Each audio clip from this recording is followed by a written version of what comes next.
Good morning everyone, welcome to my channel bio by DS. আশা করি সবাই ভালো আছো, সুস্থ আছো। আজকে তোমাদের সামনে যে টপিকটা নিয়ে আমি উপস্থিত হয়েছি সেটা হচ্ছে বোন ম্যারো থেকে মেগা ক্যারিওসাইট যেটা আছে সেটাকে দেখানোর জন্য। ঠিক আছে, তো তোমাদের এর আগে আমি ব্লাড ফিল্ম করে দেখিয়েছিলাম, আমাদের যে হিউম্যান ব্লাড ফিল্ম। তো হিউম্যান ব্লাড ফিল্মের ভিডিওটা যারা দেখোনি, এই ভিডিওটার নিচে তার ডেসক্রিপশন বক্সে তার ডেসক্রিপশানটা দেওয়া থাকবে, লিঙ্কটা দেওয়া থাকবে। তোমরা সেখান থেকে হিউম্যান ব্লাড ফিল্ম দেখে নিতে পারো। তো হিউম্যান ব্লাড ফিল্ম দেখানোর সময়তেই আমি তোমাদের দেখিয়েছিলাম যে আমাদের ব্লাডের মধ্যে যে আরবিসি, ডাব্লিউবিসি এবং প্লেটলেটসগুলো পাওয়া যায় সেইগুলো অ্যাকচুয়ালি আমাদের রেড বোন ম্যারোতে উৎপন্ন। এখন রেড বোন ম্যারো কোথায় থাকে? সেটা হচ্ছে আমাদের যে স্যাপ্ট বোন যেগুলো আছে, চ্যাপ্টা অস্থি, ঠিক আছে, চ্যাপ্টা যে বোনগুলো সেইগুলোতে পাওয়া যায়। জেনারেলি তোমার স্টারনাম, রিবস, ইলিয়াম, এই সমস্ত, বা স্কালের যে বোন, খুলি স্কাল, তো সেই বোনগুলোতে রেড বোন ম্যারো পাওয়া যায়। এছাড়াও যে লং বোনের যে হেডটা সেইখানে পাওয়া যায়। তো এই মেগা ক্যারিওসাইটটা অ্যাকচুয়ালি কোত্থেকে আসে, চলো আগে সেটা একটু দেখে নিই। এইখানে দেখো হিমোসাইটোব্লাস্ট আছে, যেটা প্লুরিপোটেন্ট হিমোপয়েটিক স্টেম সেল। এই প্লুরিপোটেন্ট হিমোপয়েটিক স্টেম সেল হিমোসাইটোব্লাস্ট এটা অ্যাকচুয়ালি রেড বোন ম্যারোতে থাকে। এর থেকে তিনটে জিনিস তৈরি হচ্ছে। একটা হচ্ছে প্রো এরিথ্রোব্লাস্ট, যেটা আরবিসির প্রিকারসার। একটা হচ্ছে মেগা ক্যারিওসাইট, যেটা হচ্ছে থ্রম্বোসাইট বা অনুচক্রিকার প্রিকারসার। আর এদিকে ডাব্লিউবিসি যেগুলো তৈরি হয় তার হচ্ছে তিন রকম থাকে: মায়োলোব্লাস্ট, মোনোব্লাস্ট আর লিম্ফোব্লাস্ট। তো আজকে এইগুলো নিয়ে আমি আর বলবো না। আজকে মেনলি আমি যেটা নিয়ে ডিসকাশন করব সেটা হচ্ছে মেগা ক্যারিওসাইট। এখন এই মেগা ক্যারিওসাইট নামটা এসছে কেন? তার কারণটা হচ্ছে, দেখো, মেগা মানে হচ্ছে বড়, আর ক্যারিও মানে ক্যারিয়ন থেকে এসছে। ক্যারিয়ন মানে হচ্ছে নিউক্লিয়াস, ঠিক আছে। তো এইখানে যে সেলটা পাওয়া যায়, যেটা আমাদের থ্রম্বোসাইট বা অনুচক্রিকার পূর্ববর্তী কোষ বা প্রিকারসার, তাতে কি হয়, সেলের সাইজটা অনেক বড় থাকে, অনেকটাই বড়। যখন দেখাবো তখন দেখতে পাবে অনেকটাই বড় সাইজ। এবং তার যে ক্ষণপথ বা সিউডোপোডিয়াগুলো বের হয় তার থেকে ভেঙে ভেঙে পরে থ্রম্বোসাইট তৈরি হয়, এবং এইটা আমাদের রেড বোন, আমাদের বোন মানে ব্লাডে আসে এবং সেইখানে কাজটা করে। তো আমি তোমাদের আজকে যেটা দেখাতে যাব সেটা হচ্ছে মেগা ক্যারিওসাইট কিরাম দেখতে, সেইটা। তো চলো, এর জন্য আমাকে যা যা জিনিসপত্র নিতে হয়েছে সেগুলো চলো দেখে নেওয়া যাক। তো দেখো, যেগুলো নিয়েছি প্রথমে, সেটা হচ্ছে প্রথমে নিয়েছি আমি বোন ম্যারো বার করার জন্য কিছু রিবস, মানে গোট বা খাসির মাংস যে আমরা খাই তার যে রিবস, এটা মাংস কিনতে গিয়ে শুধু রিবসগুলোকে ছাড়িয়ে আনতে হয়েছে। বা মাংস তোমরা কিনে আনতে পারো, তার থেকে রিবসটাকে বাড়িতে ছাড়িয়ে নিতে হবে, ঠিক আছে। Only ribs. এর সঙ্গে আছে রিবস থেকে বোন ম্যারো বার করার জন্য একটা প্লাস নিয়েছি, একটা কাফলিং জার। এইটা আছে ইথার আর অ্যালকোহলের মিক্সচার। ইথার আছে 3 আর অ্যালকোহল আছে 1, এই রেশিওতে এই মিক্সচারটা নিতে হবে। লিসম্যান স্টেন, ডিস্টিল ওয়াটার, আর ডিস্টিল ওয়াটারটা ঢালার জন্যে একটা ওই যেটা একটা তোমার বিকার নিয়েছি, আর ড্রপার। তো আপাতত আমার প্রথম যেটা কাজ সেটা হচ্ছে একটা হচ্ছে দুটো স্লাইড নিতে হবে। তো স্লাইডে আমাকে প্রথমে এই বোন ম্যারোটাকে পিষে, তার বোন ম্যারোটা যে রিবসটাকে মানে চাপ দিয়ে তার থেকে বোন ম্যারোটা বের করে প্রথমে স্লাইডে নিতে হবে। তো সেইটা আমি প্রথমে করব। তো প্রথমে আমাকে রিবসটাকে এই স্লাইড দিয়ে পিষে বোন ম্যারোটাকে বের করতে হবে। তো দেখো, আমি এখানে প্রেসার দিচ্ছি স্লাইড দিয়ে, প্লাস দিয়ে, তাতে প্রথমে বোন ম্যারোটা আমাকে বের করতে হবে। রিবসটা ফেটে আছে। তো দেখো, এখান থেকে একটু বোন ম্যারো আমি বার করেছি, করে এইটাকে আমি প্রথমে স্লাইডে আমি নিয়ে নেব।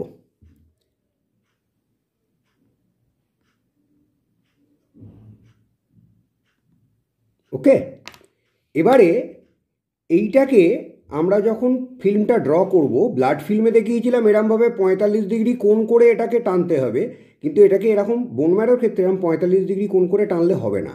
তো তো এইটাকে কি করতে হবে, পুরো স্লাইডটার ওপরে এইভাবে ফেলে দিতে হবে, এই স্লাইডটাকে দিয়ে এইটাকে একটু এরম করে চাড়িয়ে নিতে হবে, চাড়িয়ে নিয়ে এই শুদ্ধ এইটা এরমভাবে টানতে হবে, একটু ঠিক ফিল্ম হবে। ওকে, এবারে এইটাকে আমি রেখে দেবো তোমার শুকোনোর জন্যে, যতক্ষণ না শুকোয় এটা দিয়ে কাজ করা যাবে না। তো চলো একটুখানি ওয়েট করি, আমরা শুকোনোর জন্য এটা রেখে দিই।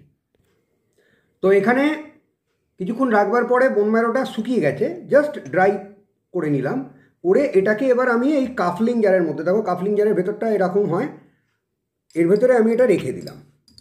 ঠিক আছে, রেখে দেওয়ার পরে এর ভেতরে এই যে ইথার অ্যালকোহল যে মিক্সচারটা আছে এইটাকে আমি এর ভেতরে ঢেলে দেবো।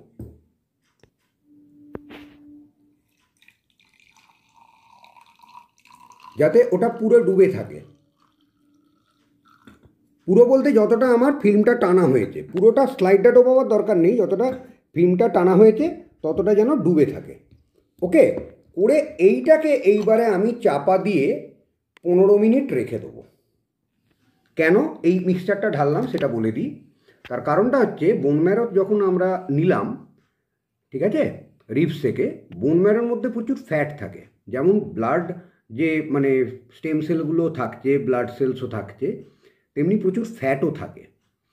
তো এই ফ্যাট যদি না ডিজলভ হয়, আমি হাজার স্টেন করি ও স্টেন নেবে না।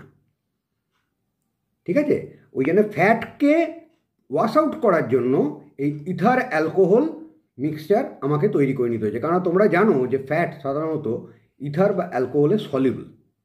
ঠিক আছে, জৈব দ্রাবক যেগুলো আছে, নন পোলার যে সলভেন্টগুলো, তাতে সলিউবল।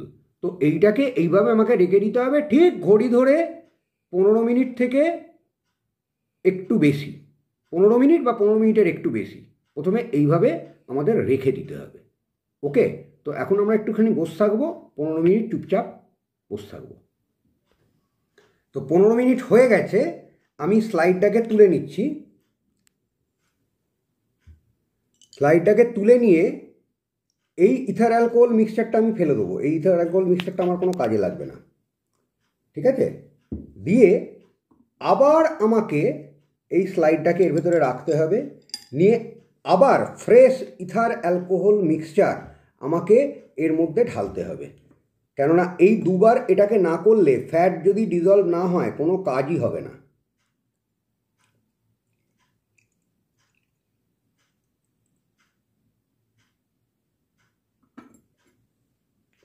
তো এইটাকে আমি আবার 15 মিনিট এইভাবে রেখে দেবো, ঠিক ঘড়ি ধরে 15 মিনিট বা 15 মিনিটের একটু বেশি।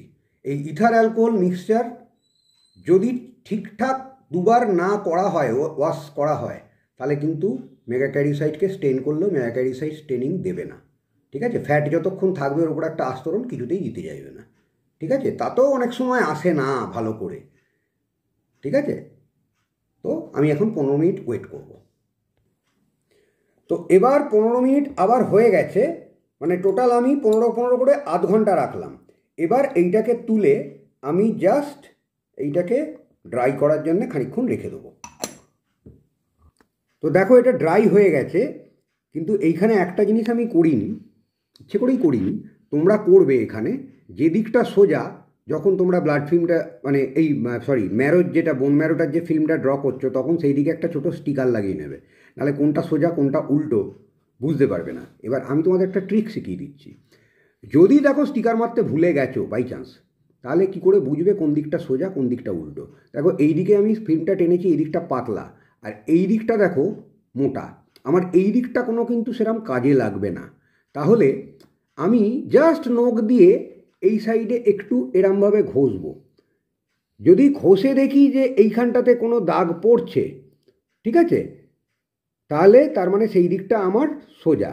আর যদি উল্টো দিকে তুমি হাজার নখ দিয়ে ঘষো কিন্তু কোনো দাগই পড়বে না।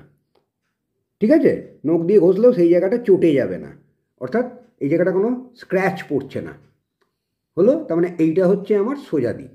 এবারে কি করতে হবে, একে আমাকে লিসম্যান দিয়ে স্টেন করতে হবে। তো লিসম্যান স্টেনিংয়ের ওই ব্লাড ফিল্ম যেমন করেছিলাম ওই একই প্রসিডিওর, এটাকে রেখে লিসম্যান স্টেন দিতে হবে এটাকে কভার করে।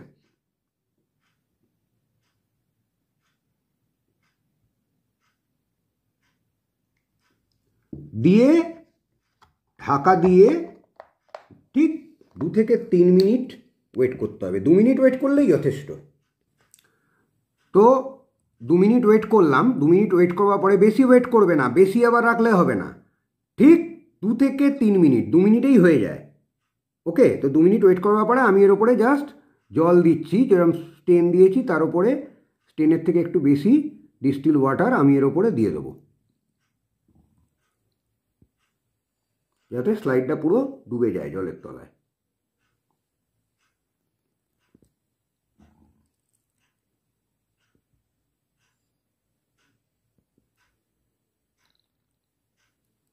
ওকে, দিয়ে এইভাবে এটাকে এবার বন্ধ করে রাখতে হবে। এবার হচ্ছে 10 মিনিট। 10 মিনিট এটাকে বন্ধ করে রাখতে হবে, কারণ আগের দিনই বলেছিলাম যে স্টেন যখন লিসম্যান স্টেন যখন করা হয়, লিসম্যান স্টেনটা তো স্টেন করবে, কিন্তু স্টেনটাকে ফিক্স করবে কিন্তু জল। সেই জন্য জল দিয়ে এটাকে 10 মিনিট রেখে দিতে হবে, নাহলে কিন্তু স্টেনটা ফিক্স হবে না। ঠিক আছে, তো আমি এখন 10 মিনিট রেখে দিচ্ছি স্টেনটা ফিক্সিংয়ের জন্য। ওকে, ছবিটা দেখা। তাহলে এখানে আমার স্টেন হয়ে গেছে, 10 মিনিট কভার হয়ে গেছে। এবার আমি যেমন দেখিয়েছিলাম রানিং ওয়াটারে এক্সেস যে স্টেনটা আছে সেটাকে ধুয়ে ফেলবো। ওকে, তা আমি রানিং ওয়াটারে ধুয়ে নিচ্ছি, দিয়ে এটাকে এবার শুকোতে হবে। এক্সেস স্টেনটাকে আমি ফেলে দিলাম। এক্সেস স্টেনটাকে ফেলে দিয়ে আমি এইখানে রানিং ওয়াটারে জাস্ট স্লাইডটাকে এইভাবে ধুয়ে নেব। ধুয়ে নিয়ে তারপরে এইটাকে ড্রাই করতে হবে। এবার দেখো, এটাকে জাস্ট আমি একটা স্ল্যান্টিং পজিশনে রেখে দিয়েছি, স্ল্যান্টিং অবস্থায়, যাতে জলটা ঝরে গিয়ে স্লাইডটা শুকিয়ে যায়।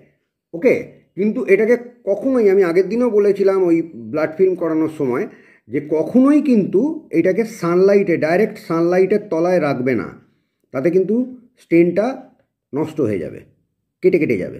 ওকে, মানে ফেড হয়ে যাবে অনেকটা, বোঝা যাবে না। তো এটাকে এইভাবে রেখে দেবে রুম টেম্পারেচারে। দরকার হলে যদি পাখা থাকে তো পাখা চালিয়ে দেবে। তো আমি পাখার তলায় রেখে দিচ্ছি। তো এটা শুকিয়ে গেছে। এবারে চলো আমরা স্লাইডটাকে দেখে নিই মাইক্রোস্কোপের তলায়। দেখো, যেটা ফোকাস করেছি লো পাওয়ারে, ফিল্মটাকে লো পাওয়ারে ফোকাস করেছি। সব সেলসগুলোকে দেখো গুঁড়ি গুঁড়ি গুঁড়ি গুঁড়ি। আর যেটাকে আমি ফোকাস করেছি একদম পয়েন্টারের মুখে, দেখো হালকা পিঙ্কি স্টেন নিয়েছে, কিন্তু খুব বড় সেলটা। ঠিক আছে, তো ওইটা হচ্ছে মেগাক্যারিওসাইট, অর্থাৎ প্লেটলেটের প্রিকারসার। এটাকে আমি পরে হাই পাওয়ারে ফোকাস করব, এখানে জাস্ট তোমাদের লো পাওয়ারে বোঝাবার জন্য ওটা দেখলাম। আর ঘড়ির কাঁটার যেটা যেদিকে 8 থাকে, ঠিক আছে, ঘড়ির ডায়ালের যেদিকে 8 থাকে সেই দিকে দেখো আরেকটা পিঙ্কিশ দেখা যাচ্ছে সেল, ওটাও মেগাক্যারিওসাইট। আর বাকি সারা ফিল্ডাময় ভিজুয়াল ফিল্ডে দেখো সাদা সাদা ড্রপলেটস রয়েছে এবং তার বাইরে কালো রিংয়ের মতো। অ্যাকচুয়ালি এগুলো হচ্ছে ফ্যাট ড্রপলেটস, যে বোন ম্যারো থেকে যখন এটাকে প্রিপেয়ার করা হয়, বোন ম্যারোতে অনেক ফ্যাট থাকে, যে কারণে ইথারে আর অ্যালকোহলের মিক্সচারে এইটাকে প্রিপেয়ার করা হয়েছিল, মানে এটাকে ডুবিয়ে রাখা হয়েছিল। ঠিক আছে, যাতে ওই ফ্যাটটা অনেকটা ডিজলভ করে যায়, নাহলে বেশি ফ্যাট থাকলে কিন্তু স্টেনই নেবে না, তবু কিছু ফ্যাট থেকে যায়। তো সেই ফ্যাট ড্রপলেটসগুলো এই সাদা সাদা যেগুলো দেখছো ডট ডট, মানে একটু বড় বড় গর্তর মতো হোল টাইপের এবং তার চারপাশে কালো রিংয়ের মতো হয়ে রয়েছে, সেগুলো হচ্ছে ফ্যাট ড্রপলেটস। আর যেটাকে আমি ওখানে ফোকাস করেছি পয়েন্টারের মুখে, দ্যাট ইজ মেগাক্যারিওসাইট। আর বাদ বাকি গুঁড়ি গুঁড়ি গুঁড়ি গুঁড়ি অসংখ্য দেখো ছড়িয়ে আছে, এগুলো হচ্ছে কিন্তু আরবিসি। ঠিক আছে, আরবিসির ডিফারেন্ট স্টেজ আছে এখানে, মানে রেটিকুলোসাইট থেকে আরম্ভ করে নর্মোব্লাস্ট, এরিথ্রোব্লাস্ট, অনেক রকম স্টেজ আছে। আমি এবার শুধু যেহেতু মেগাক্যারিওসাইটটাই আজকে তোমাদের দেখাচ্ছি, সেহেতু মেগাক্যারিওসাইটটাই মেনলি ফোকাস করছি। এবার এটাকে আমি হাই পাওয়ারে ফোকাস করব। চলো, এবার দেখো, এটাকে হাই পাওয়ারে ফোকাস করেছি। সাইটোপ্লাজমটা পুরো পিঙ্ক নিয়েছে। সেলটার সাইজটা দেখো, সেলটার সাইজটা কিন্তু ওই জন্যই নাম এটা, মানে মেগাক্যারিওসাইট। সেলটার সাইজটা অনেক বড় হয় এবং এর নিউক্লিয়াসটাও অনেক বড়। সাইটোপ্লাজমটা পুরো পিঙ্ক স্টেন নিয়েছে এবং মধ্যিখানে যে নিউক্লিয়াসটা আছে সেটা দেখো হালকা ব্লুই স্টেন নিয়েছে। মানে আরও বেশি নিতে পারতো, মেথিলিন ব্লুটা নেয়নি। যাই হোক, ওই থাকে কিছু ফ্যাটের জন্য কিছু প্রবলেম থাকে, ওটা নিলে আরও ভালো বোঝা যেত। মধ্যিখানে নিউক্লিয়াসটা ব্লু স্টেন নিয়েছে আর সাইটোপ্লাজমটা পুরো পিঙ্ক স্টেন নিয়েছে। এই রকম মেগাক্যারিওসাইট ফিল্ডায় খুঁজলে অনেক পাওয়া যাবে। ওকে, আমি দেখছি যদি খুঁজে আরও ভালো কিছু পাই দেখাচ্ছি। এইখানে এই মেগাক্যারিওসাইটটার ওপর দিয়ে একটা ফ্যাট ড্রপলেটসের একটা রিং চলে এসছে, ওই জন্য খানিকটা কেটে গেছে, কিন্তু মেগাক্যারিওসাইটের শেপটা বোঝা যাচ্ছে। আর মধ্যিখানে ব্লু কালারের যে নিউক্লিয়াস আছে, একটু লোভড অনেক সময় নিউক্লিয়াস হয়, সেটাও বোঝা যাচ্ছে। এই দেখো এখানে মেগাক্যারিওসাইটটা খেয়াল করো কত প্রমিনেন্ট, এবং ওর নিউক্লিয়াসটাকে খেয়াল করো, পরিষ্কার ব্লুইশ মানে পার্পেল ভায়োলেট কালারের একটা নিউক্লিয়াস, এবং কত বড় সাইজের নিউক্লিয়াসটা, এবং সাইটোপ্লাজম পুরো পিঙ্ক। ওকে,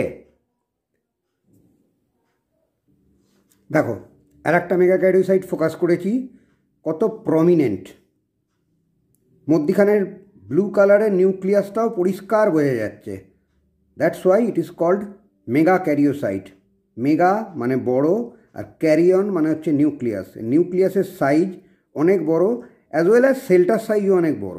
অ্যাকচুয়ালি এইগুলোকে মাপতে হয় আইপিস মাইক্রোমিটারের সাহায্যে।